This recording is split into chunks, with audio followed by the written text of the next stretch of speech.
ခါရမမှာနန္ဒောပနန္ဒလို့ခေါ်တဲ့နဂါးကြီးဟာအကြီးအကျယ်ပျော်ဝဲစားဖို့စီမံနေကြိုက်မှာမြတ်ဖျားကသူ့ကိုချွတ်ရအောင်နောက်ပါရဟန်း900နဲ့အတူသူတို့ရဲ့ခေါင်းပေါ်ကဖြတ်ပြီးတော့တာဝရိန္ဒာနတ်ပြည်ဘက်ကိုကြွတော်မူပါတယ်။အဲ့ဒါကိုမြင်တော့နဂါးကြီးကဒေါသထွက်ပြီးဒီရဟန်းနေဟာတို့ခေါင်းပေါ်ကဖြတ်ပြီးတာဝရိန္ဒာဘက်ကိုဝင်လိုက်ထွက်လိုက်လုပ်နေကြတယ်။တာဝရိန္ဒာကိုမမြင်ရအောင်ငါလှုပ်ထားလိုက်မယ်ဆိုပြီးသူ့ရဲ့ကိုယ်ကိုအကြီးကြီးဖန်ဆင်းပြီးတော့မြင့်မို့တောင်ကိုခုနှစ်ပတ်ပတ်ပြီးတောင်ထိပ်ကိုပပြင်းကြီးနဲ့အုပ်မိုးထားလိုက်ပါတယ်ဒီတော့ယဟန်တွေကမြတ်စွာဘုရား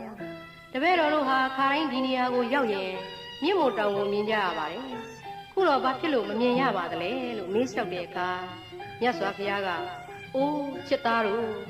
နန္ဒောပနန္ဒနဂါးကြီးဟာတို့ကိုစိတ်ဆိုးပြီးမြင့်မို့တောင်ကိုရစ်ပတ်ဖုံးကွယ်ထားတယ်ဒါကြောင့်မမြင်ရတာပါလို့မိန့်တော်မူပါတယ်ဒီအခါလက်ဝဲတော်ရန်ဖြစ်တဲ့ရှင်မဟာမောက္ကလန်ကနဂါးတဲ့ကြီးတဲ့ကိုကိုဖန်ဆင်းပြီးတော့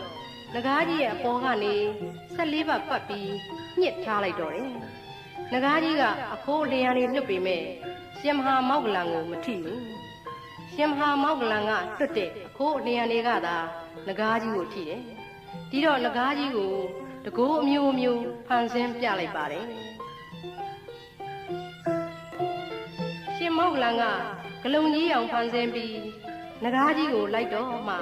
နဂါးကြီးကကြောက်လန့်ပြီးတပည့်တော်ကြောက်ပါပြီဗျာအရှင်ဘုရားကိုကိုးကွယ်ပါတော့မယ်လို့ပြောပါတယ်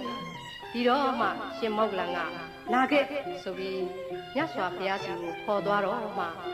မြတ်စွာဘုရားကိုရှ िख ိုးပူဇော်ပါတယ်ဒုက္ခမှာမြတ်စွာဘုရားကမေတ္တာကရုဏာတော်ကြီးမားစွာနဲ့